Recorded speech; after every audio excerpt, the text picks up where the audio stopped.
All right, well, let's dig in. First of all, congratulations on the debut of Pigs and Pianos. Um, Oh yes, yes. Oh yeah, yeah. yeah, Very proud of it. lots of great press I saw. How did it feel to tell your life story on stage? Yeah, it's a very big deal for sure. It's almost like by accident in the sense that probably 9 years ago, shortly after my mother passed away, I went to a writer's colony. Well, not really a colony, but kind of an artist retreat type place. And I spent 6 weeks writing memoirs in great detail. I mean, some almost 600 pages of writing. I didn't play the piano at all. It was one of the first times in my life I just took a total break from the piano. I just wanted to apply myself to the writing as best I could. Because some people it's mentioned from time to time, oh, you have a unique story and you should set it down, you know. So um, I had nothing but frustration with that manuscript. I shared it with quite a few people, a few writers, a couple of editors. I was working with an editor until maybe a year ago, and there was a few interested publishers. And of all the comments that came back to me, the one that most impressed me was from a few of them. There's some great writing in here. Can she take out the boring stuff about the music? And no, I'm not taking out the boring stuff about the music. I mean, to me, that's far more important than anything else in the book. But that was just kind of like sitting there. And then before the pandemic hit, we were Bonnie Barrett of Yamaha was pitching an idea of my doing kind of a birthday concert at Sawdust in Brooklyn, where I would play, but also read a few excerpts from the book. Okay, and then COVID squelched it.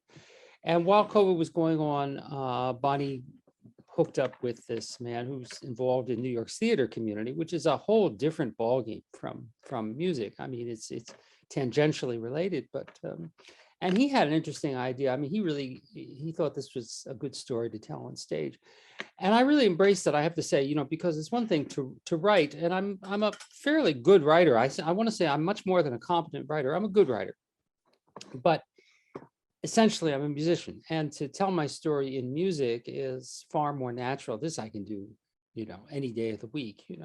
So the idea of mixing some of the better parts of that book with spoken orally and actually sort of dramatized with music, was very, very appealing to me. And it became quite an interesting thing to work on, and especially, to find out, what I most had to work on the hardest was memorizing my own dialogue.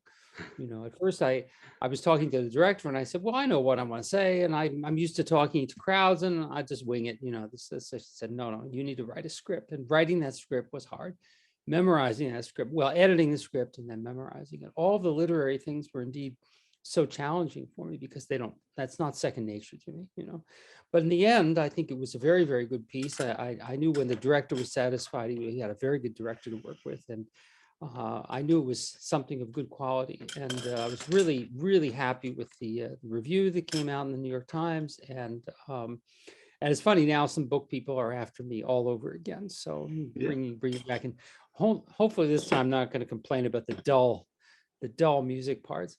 Um, and at the moment now, actually I'm due to talk to the director tomorrow. We're sort of thrashing around ideas about how best to present it. I mean, main thing is I threw a lot of my own money into producing that, and I can do that once, but there's big money involved in putting something like that on. You don't think about it. It's not just me and the piano. It's visuals. It's a stage set. It's all kinds of things going on. So, but it's unique, and I think in the end, I mean, not only I'm proud of it having done that, and what I can express for myself, but I think the people who really liked the show thought it was very uplifting for all kinds of people, kind of a good boost for people like myself, trans people, LGBT people, for women, minorities. It's got a little bit of a survival story there. So That's fantastic. So the idea is that if you can secure funding, you want to tour this piece.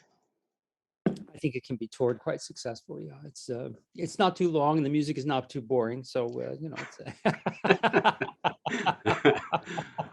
I have a little fun with that one there. Sorry. Well, good, Yeah. good. All right. So speaking of your life story, Yes, part of that connects with the life story of the APA, right? So you were the winner of our indeed. very first competition back in, actually, it was 1980, December 1980, right? Yeah. Um, 1981. Yeah, I remember it quite vividly, actually. I was just 20 years old. I had just begun to study with the great Czech pianist Rudolf Firkushny at Juilliard. And I'd gotten to know him in the spring a little bit. And then he asked me to send a list of repertoire that I had studied. And his response was, you really haven't played much Beethoven, and I want you to get a good grounding in Beethoven. And it was just sort of a curious serendipity. He said, there's a competition in Vienna, and you should think about going to that. And then at the same time, I saw it was then called the Beethoven Foundation, sponsored out of Indianapolis by, I guess, Kimball and Bosendorfer and so forth. And the prize of that contest was they would send you there. So I entered the thing, and much to my horror, I won. And and then I went to Vienna, and I was maybe one vote short of getting into the final round of that. I remember I got the fourth prize. There were three major prizes. I got the fourth prize, and I remember before I went, Mr. Fukushny told me in a lesson. He had a good sense of humor about some things, and he said to me, they know a lot about how to play Beethoven in Austria because they phoned him yesterday and they got his tempo, and they'll tell you that, and I laughed about that. And then when the prizes were awarded, I met Hans Graf, who was then the head of the Vienna Conservatory piano department. He said to me, "You're a very fine pianist, but in the Waldstein, you didn't take Beethoven's tempo." And I just had a big, big laugh. I told my teacher about that afterwards. If I had played that Waldstein a little slower, well, that first anyway. place, right? Yeah. But I was very grateful to the foundation for sending me there, and it was a very different organization, of course, at that time, and it's grown in many, many, I think, wonderful ways and very adventurous ways, which I never would have foreseen. The expansion into jazz and a more, kind of what can I say, a kind of a more holistic view of what piano is and piano careers and so forth. So yeah, but I'm quite proud that was one of the first big competitions I won. And, so thank you. Yes. So, Wonderful. So you mentioned a couple of the founders, but so Victor Borge and Carnegie Hall director Julius Bloom were two of the other founders. Did you ever yes, meet any of them? I had some very interesting, really nice interactions with Victor Borge after that time. I got to know him. He had an estate in Greenwich, Connecticut, and he came to hear me play on a number of occasions. He was very interested in young pianists and extremely supportive of those pianists he was interested in. He wrote me, I have a few letters from Victor Borge, and most memorable was he invited me up to his house one afternoon, probably would have been 81 or 82. He said, "Why don't you come up for an afternoon visit? I'll make you lunch," or something like that. My God, spend an afternoon with Victor Borge, right? So I took the train up from New York to Greenwich, Connecticut, and we went to his house, and he opened the door and he said, "You look tired, you must be thirsty. Would you like something to drink?" And I said, "Sure." He says, "Would you like some orange juice?" And I said, "Yes." And he said, "We don't have any orange juice. What else would you like to drink?" I said, "Well, do you have some water?" He says, "Well, water's a little plain. You want some orange juice?" I said, "Sure." He says, "Well, we don't have any orange juice." And this continued all afternoon. It was just this running gag about orange juice. "No, we don't have any. Would you like some?" Kind of thing. I don't know whether that was something he was working on as part of his shtick, Right. at that time. But, he was just the most wonderfully, naturally funny man. He saw humor in so many things and so many interesting turns of phrase. And he just sort of opened himself up to me on that occasion. I remember we talked a lot. I asked him a lot about his life and his experience. He'd of course begun as an actor in his native Denmark, and he talked about.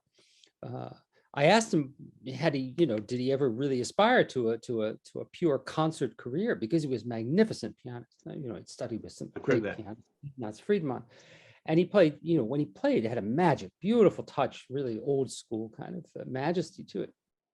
And he told me again, it was a very, very funny story, but I think absolutely true, about his graduation recital. I guess that he had to play a Beethoven sonata, and some passage was giving him trouble in terms of memory. So he used some scissors and he actually cut the passage out of his music and he pasted it on the inside of the piano so he could look up and see it, which, I can imagine. I knew plenty of pianists who would think about doing something like that. And then he said he was playing, and then he looked up to look at the music, but the light was sort of glaring on it and just sort of like sparkled in his face. And he said, I realized I was too nervous to deal with that, and I didn't want to do that. Now, you can never imagine that man nervous at all, because if you see him on his numerous YouTube, videos of his legendary performances, and I saw him live many times, how completely at home he was on the stage. And for all of his, I got to know his various shticks very, very well. Every performance was different because he would just get into some verbal altercation with somebody in the audience. He would pick somebody, and then start some repartee with them, especially if they were a little bit late. They're sitting in there, you see, a little bit late, and he would just stop, he'd start and stop in the middle of his dialogue. He says, "Why are you here so late?" And everybody would laugh, and he'd start something with that person. He had a great natural genius and ease about himself on the stage, and was such a sweet and dignified man. I do miss him, actually. I wouldn't say that I knew him well by any means, but because of the Beethoven Foundation, the APA, I did make that connection in my life. And I'm very grateful for it. Researching you, then, I'm just dazed by the kind of the breadth, the width of your life experiences so far, the places you've been, the things you've done. I think there's a Dr. Seuss book with a title like that. Oh, the places you That's it. Yes. Oh, the places you've been. Yeah. Well, it sounds like it's true. But then I'm also quite dazzled by the range of your repertoire, right? I looked at the program you submitted for us, and then just reading your bio and the things that you play. Are Does one thing influence the other? Does your life experience, the breadth of that, influence the fact that you play such a wide rep? It's hard to put that sort of like directly, but I will say that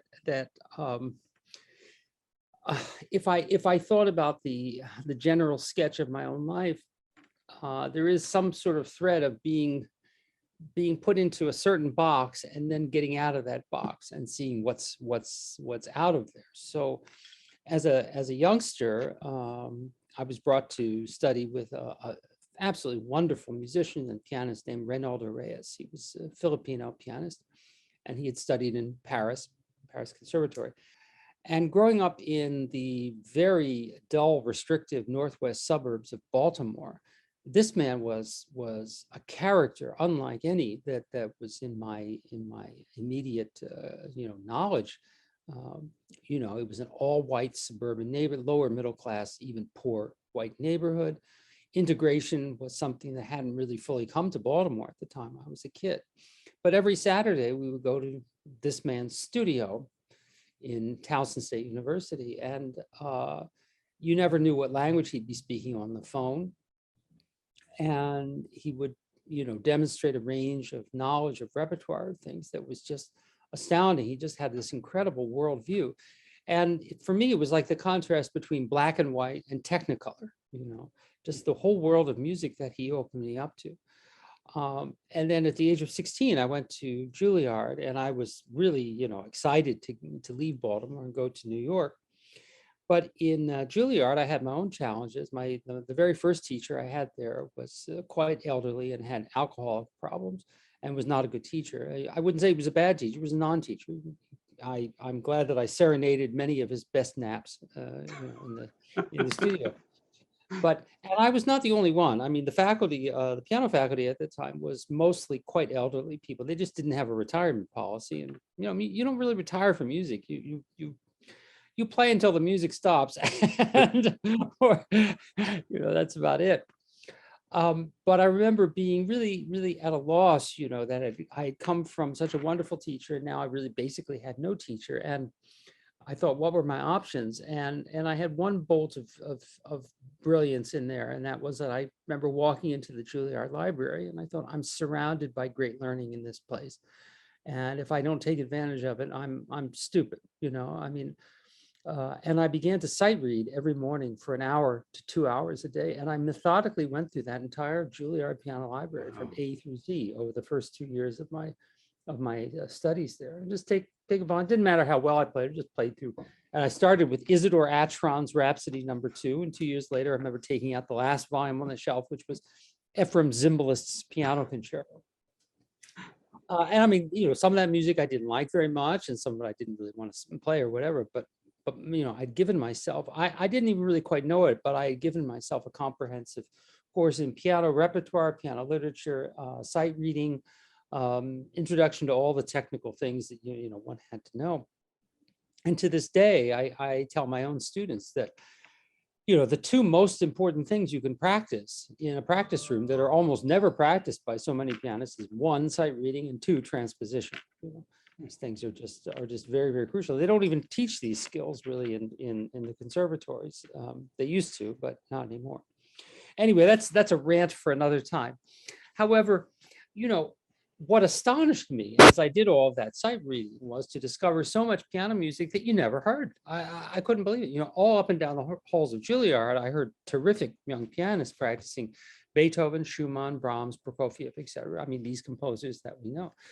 And here I was taking volumes off the shelf of Hector Fiocco and Jan Ladislav Dušek and Joaquin Turina and Carlos Guastavino and I don't know, Janis Xenakis, and there's it's as if you're discovering all the great cuisines of the world, but your whole life you've been eating at the Melrose Diner down the street. You keep getting the burger and the fries. There's just such a vast world out there, and the more of it that I knew, the more of it I wanted to know. It's just it's delightful, it's enlivening, and music is a great passport to all the cultures of the world. I mean, like cuisine. So, yeah. Well, it is. I mean, that's the best analogy that I can come up with. So, I mean, that was good for me. At the same time, to this day, I'm still, terribly frustrated by the Catholicism of most piano teachers' sense of the repertoire and what they'll teach and what they, generally won't teach something they don't know, and they don't know a lot. So it's really a problem. And especially when you're trying to inspire young people as a teacher, my main concern is to, beyond getting them to understand technical fundamentals and how to do things well, my next concern is to find what is the picture that they want to paint. What is their canvas all about? It's not about my canvas, it's about theirs. And you can't do that if you're just teaching all the students the same thing. It's where it is. And the repertoire is certainly a very, very big, the big key into unlocking that kind of part of somebody's artistic journey.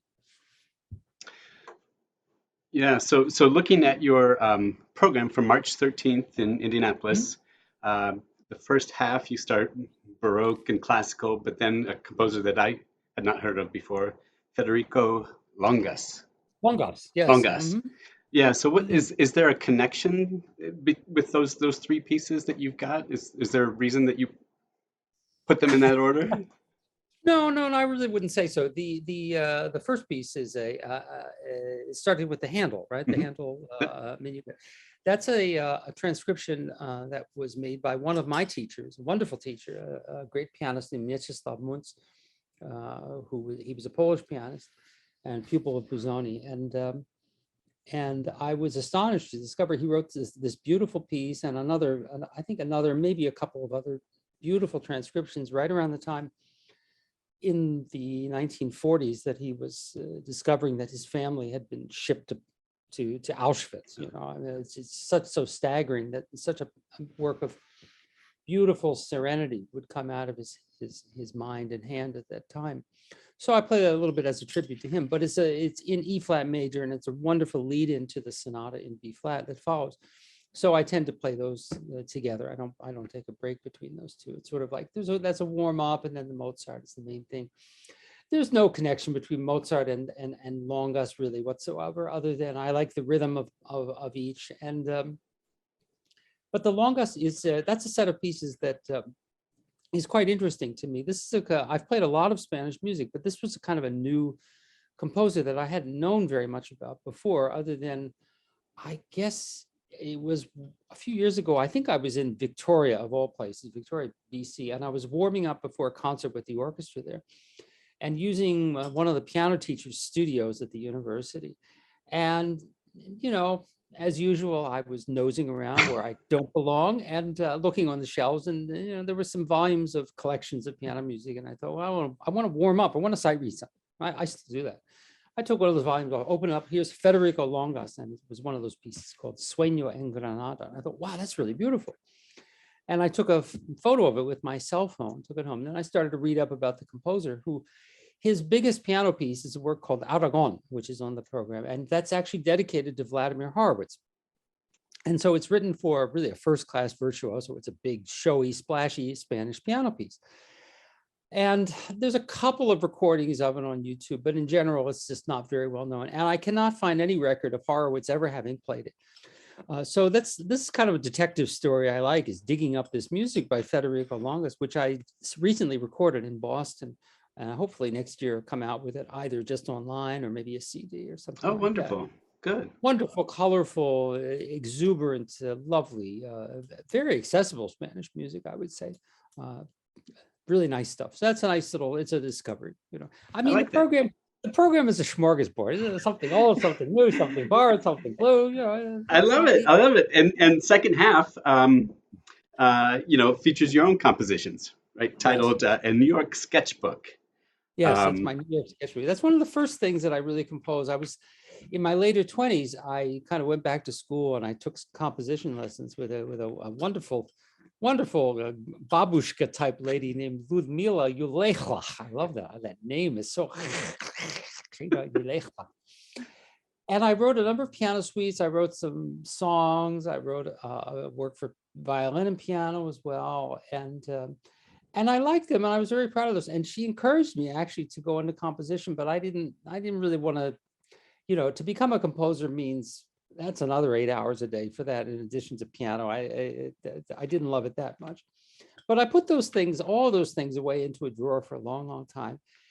And then in Japan, of all places, I was approached by this publishing company, and this guy, I don't know, they dig up stuff about you. He said, I know you've written some music and I'd like to see it. I showed him all this stuff, and I said, do you think any of this is worth publishing? He said, all of it. I want to publish all of it.